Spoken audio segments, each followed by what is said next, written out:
depending on what you've been doing in the past.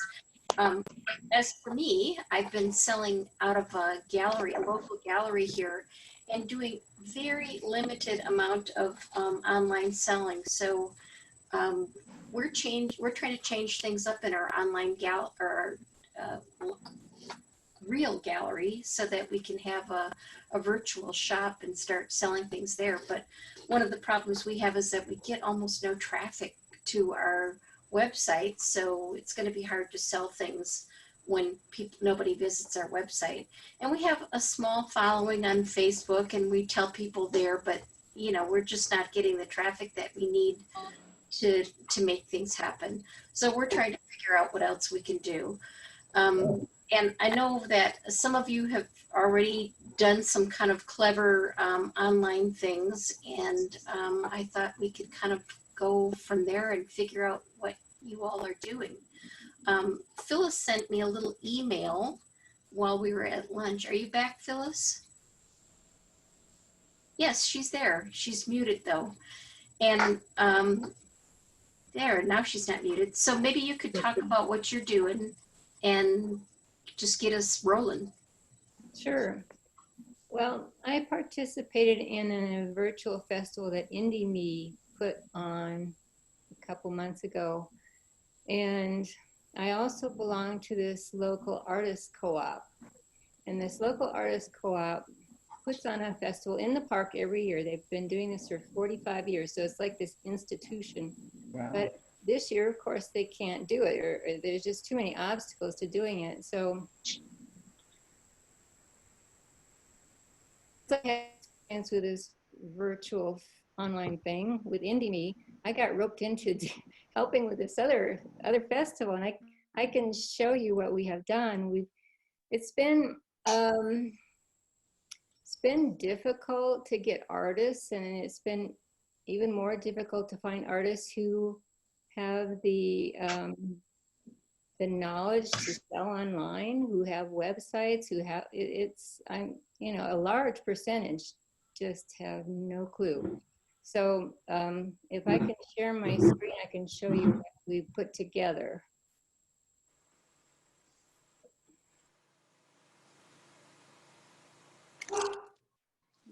Okay, where is it? All right, this video kind of says it all in a nutshell. So I'll show that first. It's only 3 minutes long.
So that is one of 10 videos I've helped put together. And then this is the actual website. And we've done a lot of work on this. It's got videos, music, kids stuff, t-shirts, all kinds of stuff. And then I've learned personally a lot from doing this. I made another video down here how to shop the festival for people who don't know. And then this tent map where it brings up a little picture for every artist in the festival. Oh, that's cool. And if you click on it, then it goes to a web page that tells more about them, has their photo, has samples of their work, and if they have a video, it would be down here at the bottom. Wow, Phyllis, that's amazing. Pretty impressive. Yeah, it's been, like I said, a lot of work and educational for me. So I'm glad I got involved. There were two men working on the website for this co-op, and somebody had the idea of putting up a map, an interactive map, and they were both saying, well, we don't know how to do that. That involves coding. We can't do that.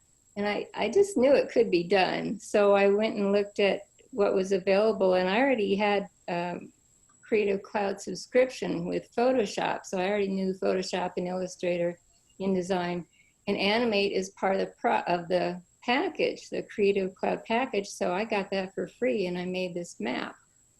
So it can be done if you're stubborn. Boy, now if you could just get the word out a lot more widely, then probably you're going to. Yeah.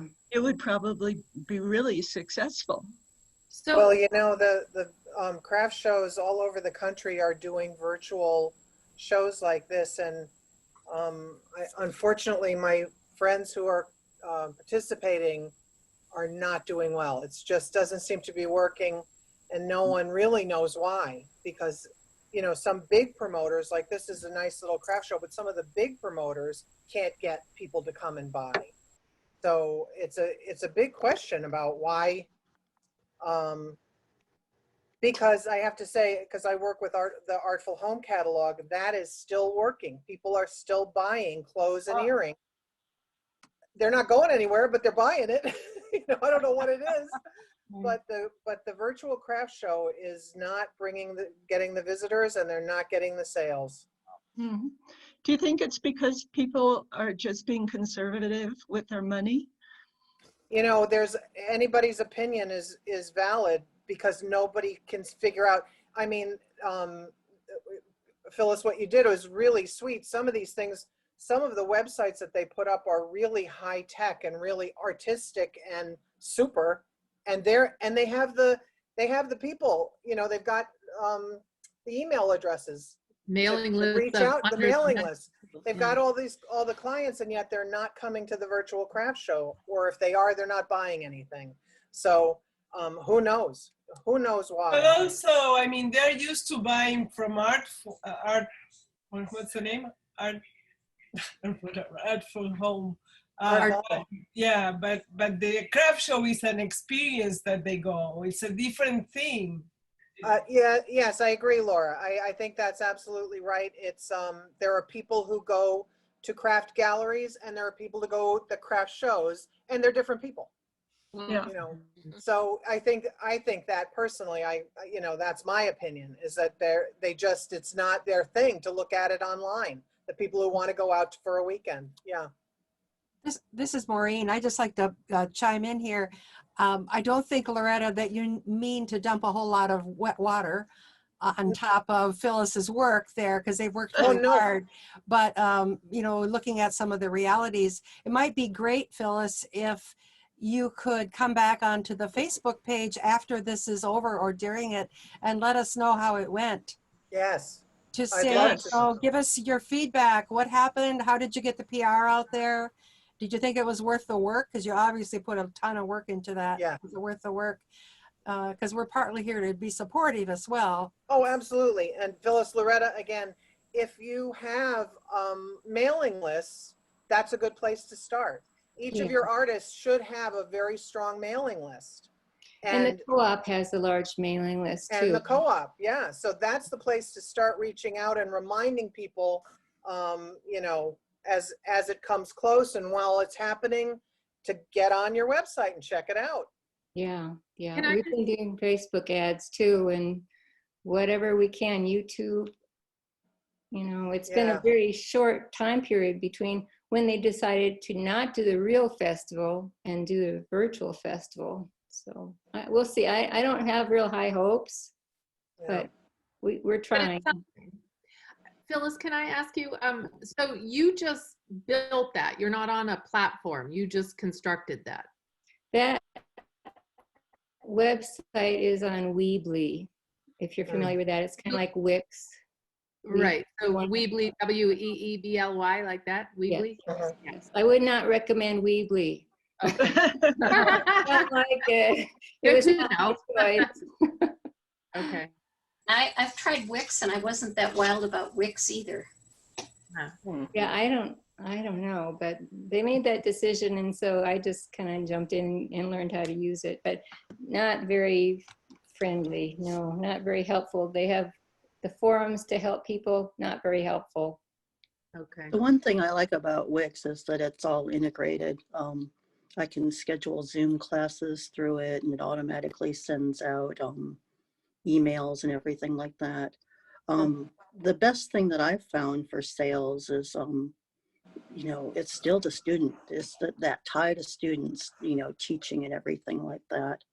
You do the Zoom classes to the guild, and all of a sudden they got to go get something, and it's still, most of my sales have been through teaching, even over Zoom. I don't know if this is appropriate for this discussion, but I'm wondering what people charge for Zoom classes. Does anybody want to share that information? I'm doing one for Tallahassee, but I'm doing it for free just because it's an experiment for me and it's only a couple of hours. So I wouldn't even know what to charge. No. I a little bit, I had some discussion with my husband about how to handle it because people ask, because Cindy and I were talking about this. I think we talked about it earlier on the Facebook page about being asked to give demos to guilds. Right. And what I decided to do, because there's kind of a bigger topic, but I teach and I sell tutorials. So therefore, I don't want to ever give those away for free. Because if I give those away for free, I'm diluting my brand. So what I decided to do is I said, I'm happy to come visit, answer a few questions, give a studio tour, chat with Ginger, but I'm not going to give a demo or teach unless you'd like to pay me. So that's not exactly an answer to your question, but it was some other input. Let me just quickly, that I think there's an expectation from the viewers that a big class, which might have a limit of, I don't know, 30 people or something like that. I think there's an expectation that it's going to be, you know, $40, $50. And it could be like, I'm taking Dan's class right now. It's 25. No, it's 50. So, It's Loretta again. Aren't we going to talk about this at another time? oh, okay. I mean, I'm just asking, didn't we have a Yeah, time set aside to talk about teaching online? Yes. Yeah. Okay. I want to do both, but And that's, Cindy, here, going back to selling online, yeah. we were having this conversation at our guild. It would have been our clay day, but it wasn't our clay day. And we have a gal that sells at the Harvest Craft festivals here, and she was talking about, she didn't know if it was going to go online or what. And so we were talking about what it is about when people walk into your booth. And one of the things she pointed out is, she goes, if we're going to do a virtual one, she goes, I need to fully set up my booth and have a picture of the entire booth, because that's the first thing that draws everybody in, the whole collection. Hmm. And then they come in to focus on individual. She goes, there's a lot of people who like to collect and they want to see that there is collected things that they can collect. And she does sculptural things. She does like characters of, they're really great. And, you know, salt and pepper shakers as characters and things. And so we were talking about how to do that. And I was saying that on Instagram, there's an Instagram hashtag called Real Jeweler. And on Real Jeweler is a lot of silversmiths and stone artists. And they will post something and say, my link is in my bio. And you can go to their, you know, to their personal Instagram into the bio and find how to contact them to buy it. And I mean, if you go to their website, stuff is like sold, sold, sold, sold, sold, sold, sold. So that's working very well for them. Well, I don't know if it's very well, but you know, go ahead. I was also gonna say that I think that if you have any presence online, Instagram is where people are getting. They first go to Instagram and then you can take it. Yep. Take them Yep. places. I can Instagram tell is you, really good. I have what, 4 kids now in their 30s. They do not do Facebook. They do Instagram. Yeah, Well, I- it's and certain- Loretta again. It depends on who your customer is, and Yeah. as anytime you're selling anything, it depends on who your customer is and where they buy, which That's- is what Laura and I were talking about Yep. before. So a lot of our demographic is still on Facebook and would be worth your while on Facebook. You have to know the age of your customer. If you're going to go over to Instagram, they're a younger crowd over there. I But do you can do both, but both. they're younger. There's no reason Yeah. not to do both. I mean, you've That's taken right. the shots and worked the stuff out. I would use both platforms. Well, Yep. That's the thing. Instagram, you can post to Facebook too.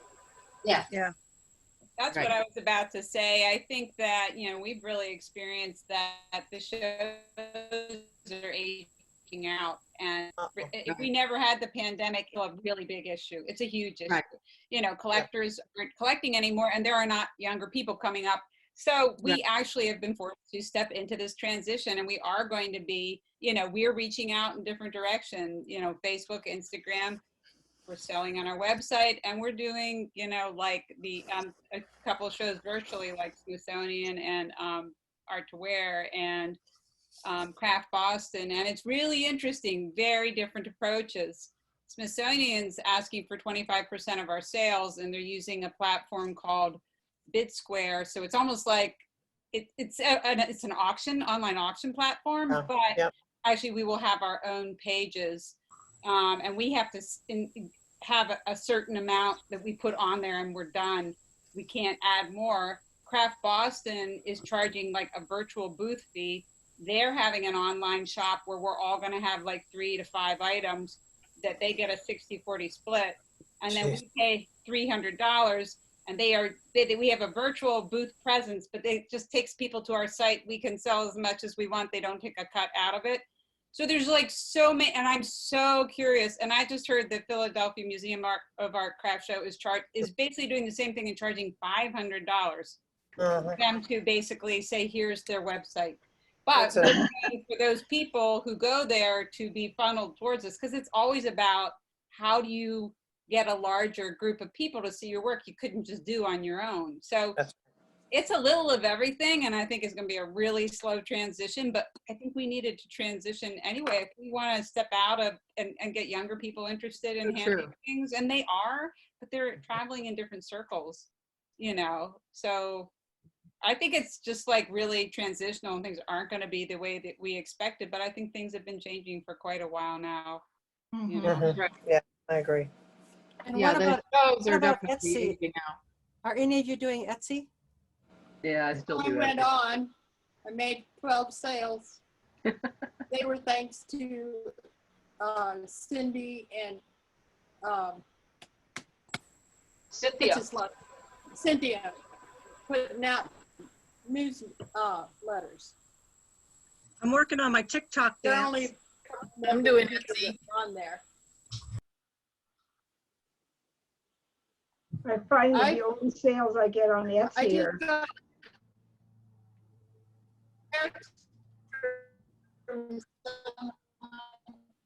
So teaching may still be the best hook to Pardon? get people to buy your work. Yeah, that's what I've found. I think so. Just a different demographic. Each niche Yeah. product, each person's personality draws a completely different customer, and you have to dial in and find that customer somewhere. Like Facebook is really not doing well for me right now. We sell on Etsy, but we're selling a tool, which is different because it's not a, you know, it's not jewelry, it's not sculpture. We're selling our face molds, and that's been pretty good for us. Good. Yeah. But it's a different mark. It's a different group. Yeah. Yeah. That's because I people sell are all of my doing films and crafts. foils. People are doing crafts more than ever. So if you are selling things that you use to make things, you might be in a better position to sell. That's been my experience, especially during the pandemic, because I sell the films and the foils that people use to create these cabochons. Business has been booming. I mean, it's just insane. I'd say it's a 200% uptick since the pandemic started. And Wow. Randy, People are wanting things to do. what's your venue? It's Etsy. Etsy. Yeah. And Debbie, you talked, Deb Hart, you talked about putting together kits. Yes, I did. Since I've been doing a ton of classes, I have a ton of cans, and things aren't really kind of selling in that way, but people want things to do. So I've been putting together like little kits with canes already to the right size where people can cut and slice and make their own, you know, designs. And we'll see how it goes. We'll see how it goes. You know, I'm just trying to think outside the box. It's Do always. you worry about the heat with shipping clay? It's getting, well, not so much, because I make sure that I drop it off at the post office and I don't put it in a post box or anything like that. And it's starting to cool off around here a little bit. I do worry with the postal delays that could be an issue if it's like sitting someplace overly long. I've been noticing like Monroe's now is marking their boxes as being heat sensitive. So that might be something that I'm thinking about doing too, is marking things as heat sensitive. Maybe Ginger knows more about if we should worry more about heat during all this. I've tried to find an actual account by somebody who isn't just repeating what they've heard online. Somebody who's actually ordered something and it's actually been cured. And I've not come up with a single one. And I talked to Connor Bison about it, who was, I don't know if he still is, the Van Aken chemist. And he's like, no, not going to happen. And I agree. I've done some tests myself, and it has to get really, really hot for it to be affected. And it just doesn't. Yeah. I mean, your stuff would be melted and ruined and stuff. Yeah, the only time that I've found that my clay was at least a bit affected is when it was, I was going out of town and got a box of clay, and they put it in our metal post box things that in the office acts like a little oven. And it was still usable. It was just, or if you leave your clay in the car on the dash. Right, right. Yeah, or even in my house in a window that gets direct light, that's enough. Yeah. Yeah, to make it stubborn but not unusable. Yeah, but it's kind of unusable if you want to change its actual form. It's not, you can't, and especially if it's got it on one side and not the other, Right. you kind of can't work with that. It's also different by brand of clay. Right. That's what I found is, and it isn't so much that it gets stiff, it's like it stops being able to stick to itself. So it becomes, it doesn't feel like it's wrong, it just no longer will hold. It's the molecular level then that changes, so. Well, it probably starts to, cure, so it stops. Right. It just Yes. loses But It's- you it can wants to be take crumbly. old crumbly clay, throw it in the food processor with some Mix Quick, and you can bring that back to reality. Whereas if it's partially cured, that doesn't really work. Yeah. Cindy, I remember the chemist years ago, the chemist from Polyform was at one of the conferences, and I thought they said that they didn't ship sometimes when it was really hot, and that even something like at 100 degrees, a little bit in that area would start to lessen the flexibility of the clay. Do you remember anything about that?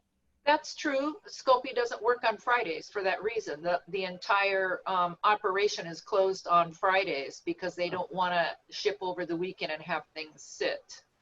Wow.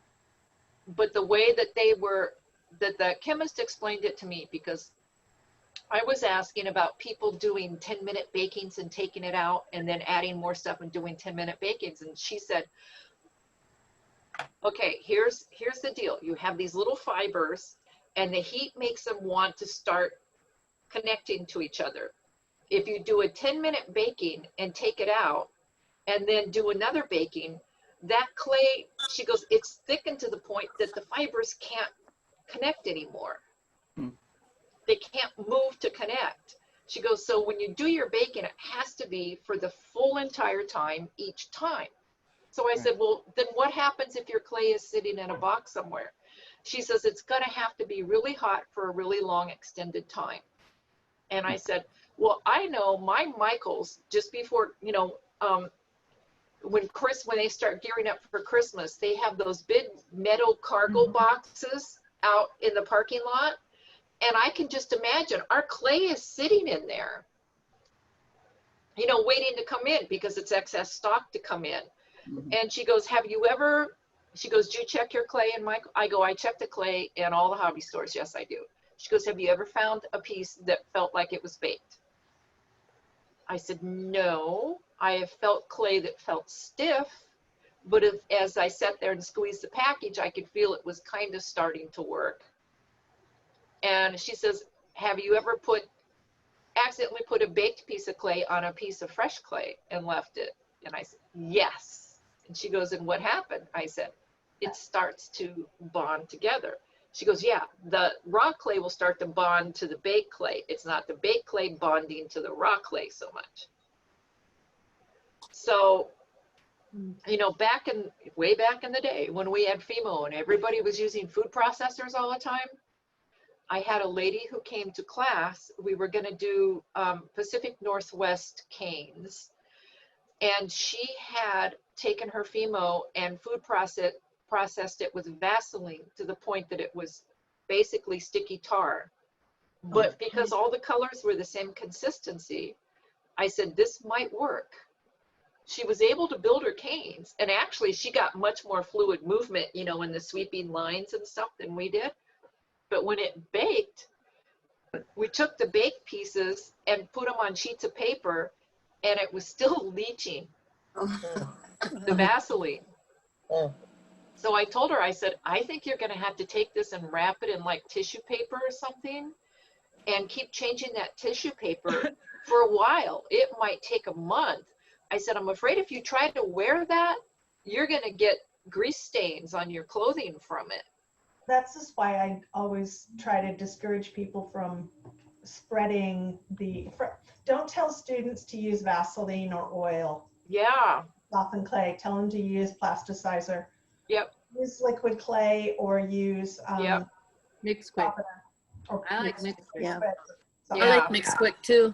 And the new stuff that they came out with, their bar stuff, is really nice. Yeah, I want to try that. That'll take those dry glitter clays and make them sit up and whistle for you real quick. I like that stuff a lot. What's that called, Cindy? I think it's called solid conditioner. Whose is that? It's Sculpey. Oh, okay. And that stuff is found under mediums now. So, the glazes, the liquid. Question. Yeah. Have you tried that on other brands of clay as well? No, I don't Not have that other they brands of usually clay. eat it, but I don't Well, have other brands of clay to try I it on. always use MixQuick, and I have everybody in class use MixQuick, and MixQuick Yeah. works across the board. It shouldn't So. be a problem with any of them, yeah. Okay, cool. I named MixQuick. So clever.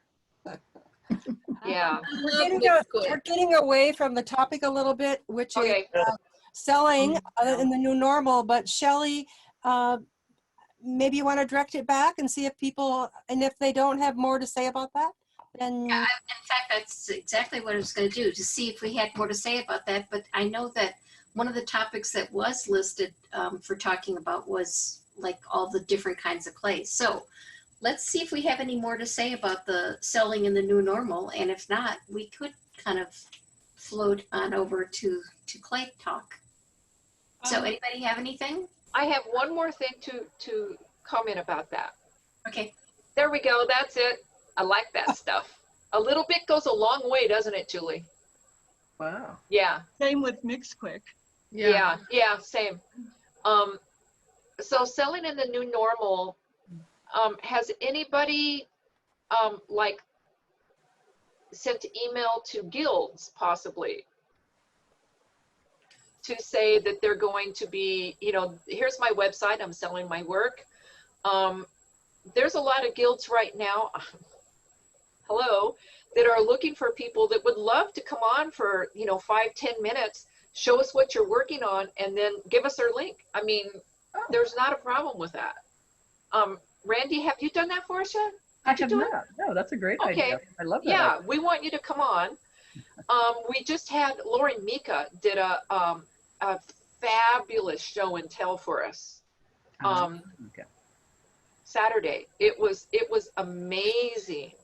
You know, she does those great big collage pieces and stuff. Oh yeah, and everybody is like, "Where's your studio? You know, where do you sell from?" You know, they were just like panting to get to her website, or her sales platform. And who else? Alice. Alice, are you on here? Alice Stropel came I'm on here. as well. Did you get any sales? Any class signups or anything when you came on ours? No. Dear. I'm surprised. Well, you know. But that's a way too. But Well, I I've know taught there before, and you know, my classes have been up for a while. I didn't have anything new to offer. That's what I'm working on now. Yeah. I have a question. Are we going to talk about teaching in the new normal? I thought. I looked Yes. at the schedule Yes. and it's on Wednesday. That's a different. That's a different one. Okay, sorry. I thought it was in with this one. And Bonnie, were you going to say something else about selling in the new normal? Yeah, I just, you know, it was funny. I realized some of the groups here in Maine have been trying to direct people towards artist sites, but it's been surprising. And I don't know if this is just a Maine thing, but a lot of people, you know, don't have a shopping cart, or, you know, and I think it's like I'm just starting to work on video stuff, but it's like, we have to really do a great job of having things that, you know, great pictures, a workable shopping cart, and videos, because we have to reach out more for our work to be understood. And you know, polymer, it can be kind of tricky. Like I have bracelets that I don't have on our shopping cart because I find they're hard to sell when people are holding them, you know. But I realized, like, I have such a hard time taking a good bracelet picture, but I'm thinking, oh, I need to have videos and where I'm rotating the bracelet, showing you how it goes on. And I think that kind of stuff is a lot of homework. And I actually feel like because of the pandemic, we really have had time.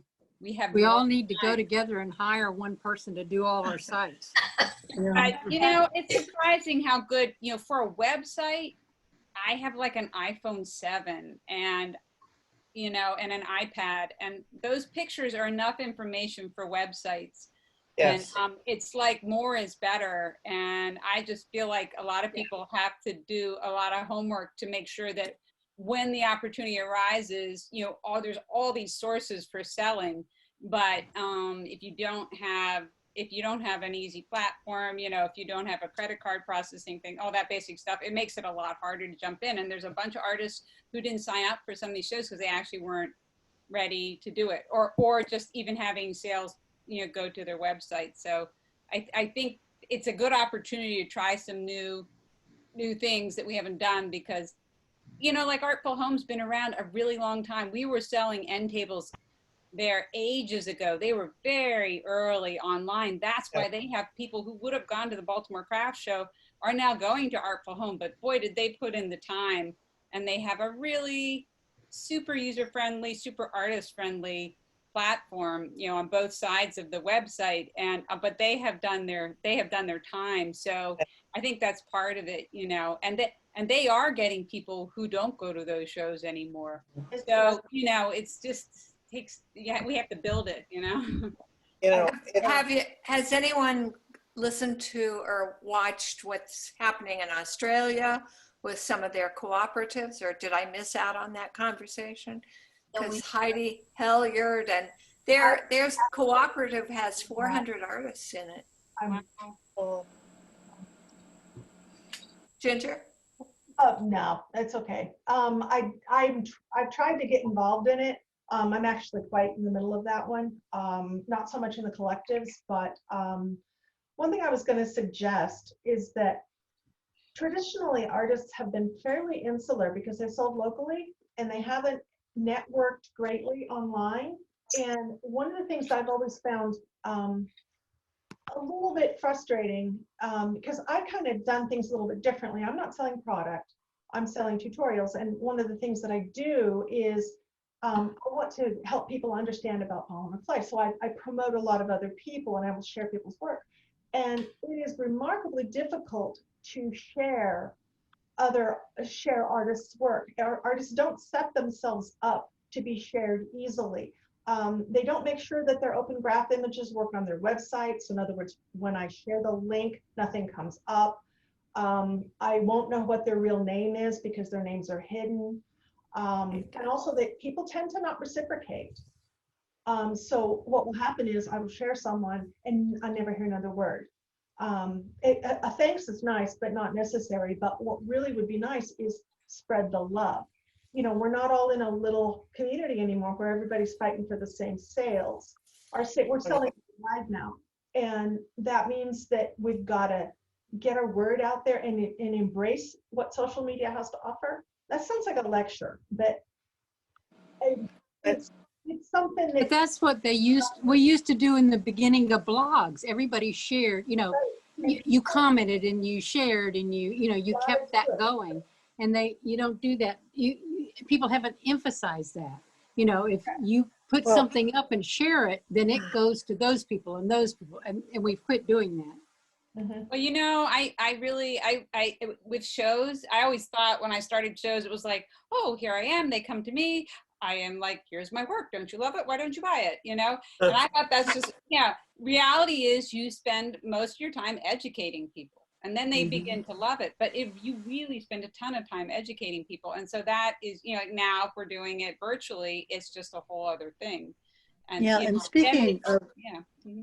And speaking of educating, you're absolutely right about the videos. When you put a video out there of you holding it, or even, you know, maybe even part of the process of creating it, it generates so much more attention.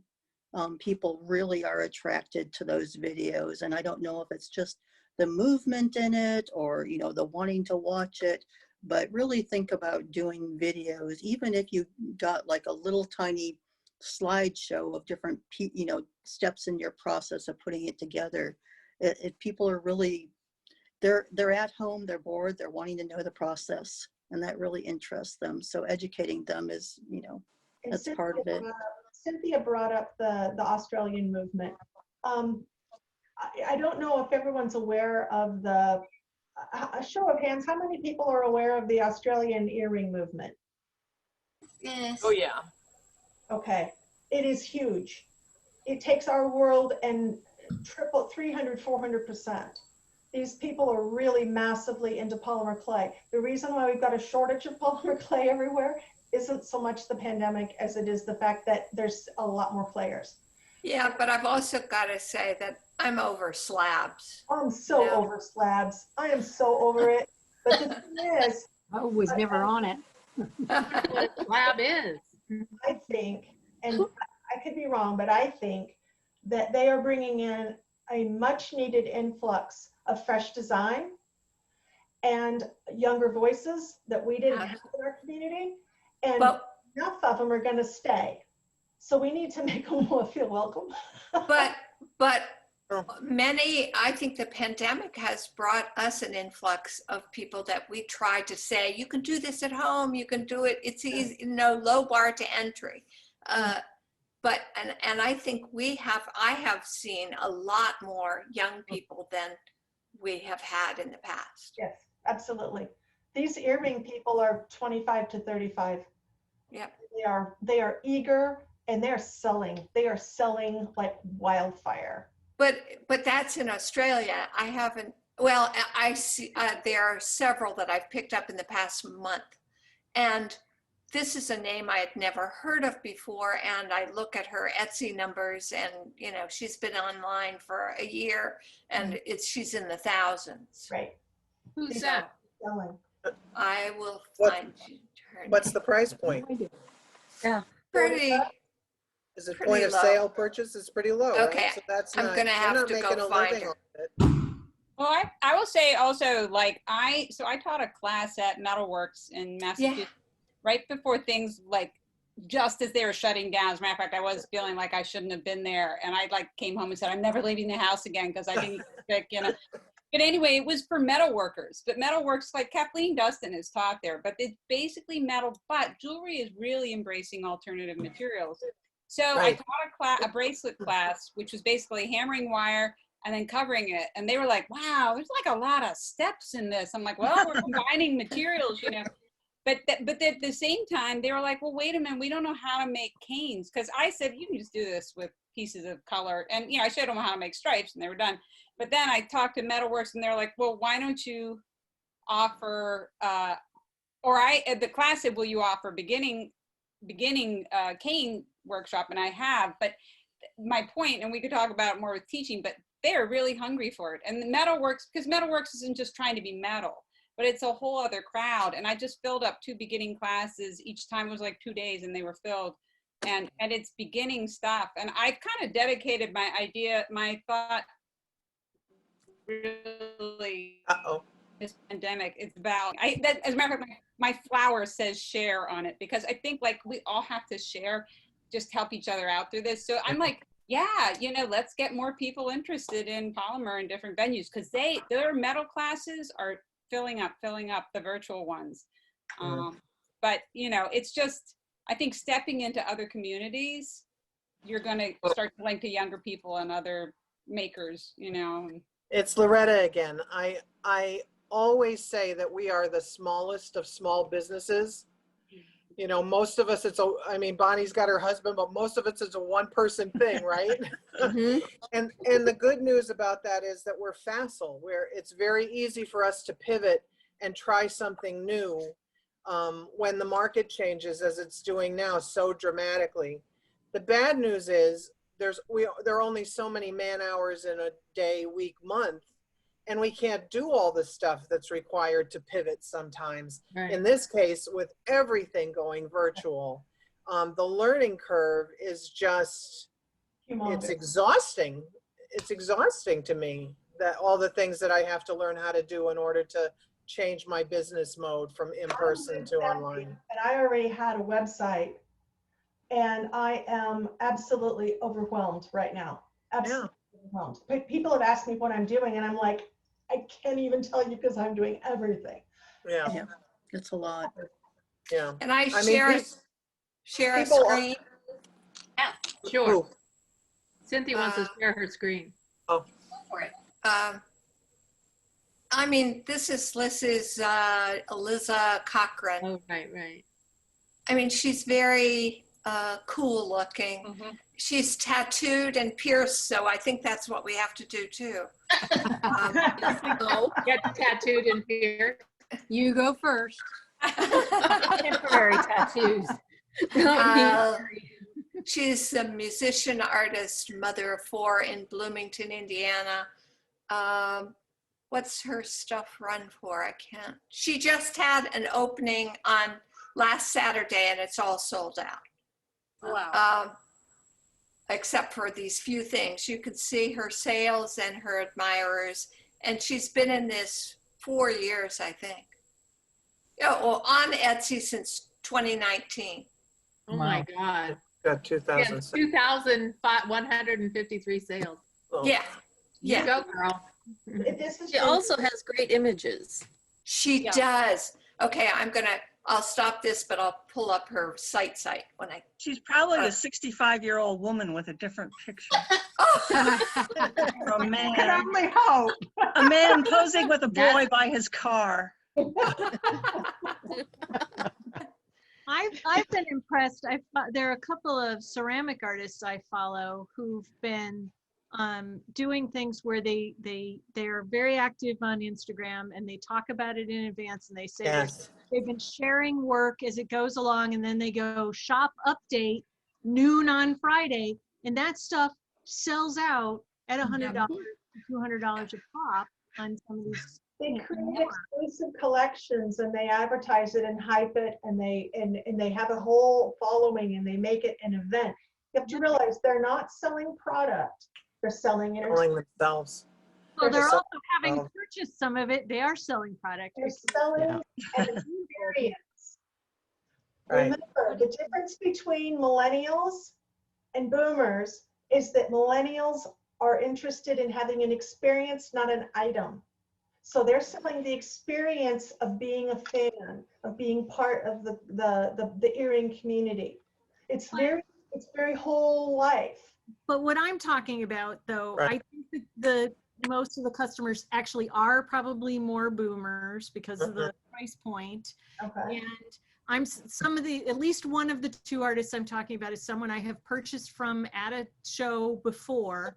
And there is something about the event, though, because once you've seen everything sell out once, then you find that you have to make your decision pretty quickly. So if you see something you like, you end up pulling the trigger on that sale because you're thinking, I'm not going to see another bowl that's exactly like this again from him. So here, I'm buying it.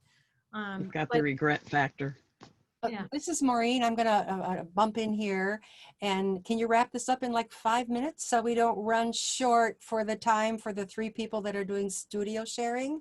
We have 3 people yet scheduled this afternoon before the half hour. I have a question. I got in late. Did you guys cover participating in virtual vendor malls? Has anybody done that? No. Sure, absolutely. Either upstairs or down here. Either that bathroom or this bathroom. Either one.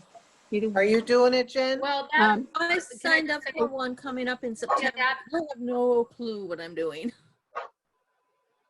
Sorry. All your shows have been canceled, right? Everything, yeah. Yeah. So, it's really bad. It's really tough times. Yeah, I'm going to participate in this vendor mall, and I didn't know if anybody had done that, if they would have any tips. Jennifer, this is being recorded. This whole session is being recorded, and I believe that Lori will be sending out that email address. Lori, is that when is that going out? The email. I think they send me the link shortly after we close this meeting. Okay. They will. Okay, I'll watch it. Yeah, and I don't think it was specifically about vendor malls, but there were things covered about group shows that I think some of that info might be helpful. Okay, I'll look at it. I'm going to turn it back to you, Shelley, to do a little wrap up. Yeah, so I appreciate everybody's input. I kind of started out a little bit slow, I thought, but gosh, everybody jumped in on the bandwagon. So thanks very much. Does anybody else have anything before we close this up? Lots of good tips. Thanks. Back to you, Maureen. Okay. If anybody